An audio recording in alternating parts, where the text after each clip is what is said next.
My eraser tool is in the toolbox over on the left-hand side of Photoshop. It looks like one of those pink erasers that you buy for art or for writing or anything. And the eraser tool, you can change the size of the brush.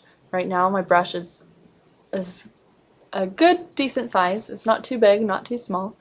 But if I want to change the size, I can go up to the top, click on this little down arrow here, and I can adjust the size, and that's the size. It's getting a little bigger or very small.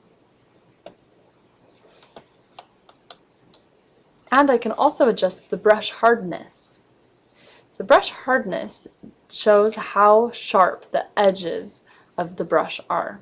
So if I have it on 100%, let's take a look at what it looks like. So it erased, and it's very sharp edges. It looks like you cut it out with an X-Acto knife. If you want the edges to be softer or more blended, you can drag this scale a little bit down. So this is on 75 right now, and the edges aren't so sharp anymore. Now let's drag it down to 50 and see what that looks like. Alright, 51. So it's even more blended. So the brush hardness is just getting softer and softer. Here's about 25.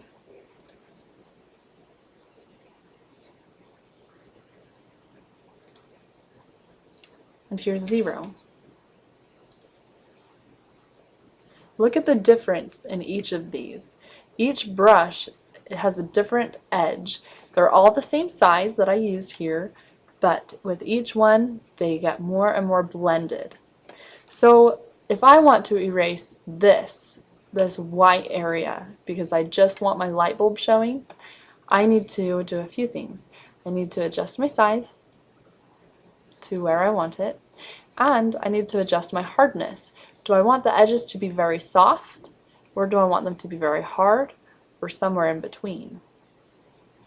On this little cutout, I think I'm going to use this one, the 75%. It's not too blended in and it's not too cut out.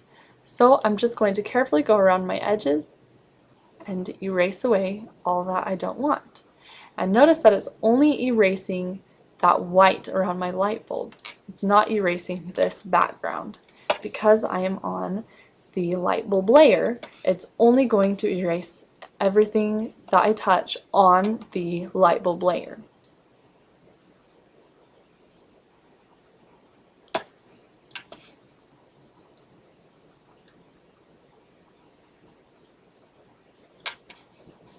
You can keep going around the edges, clean it all up. If you mess up, edit, undo, or edit, step backward. Either one works. So after you just clean it all up, I'm not going to take the time, I'll let you go ahead and experiment with the eraser tool. But that's how you work the eraser tool. And if you have little areas, like in here, you can change your brush size so that it blends in correctly.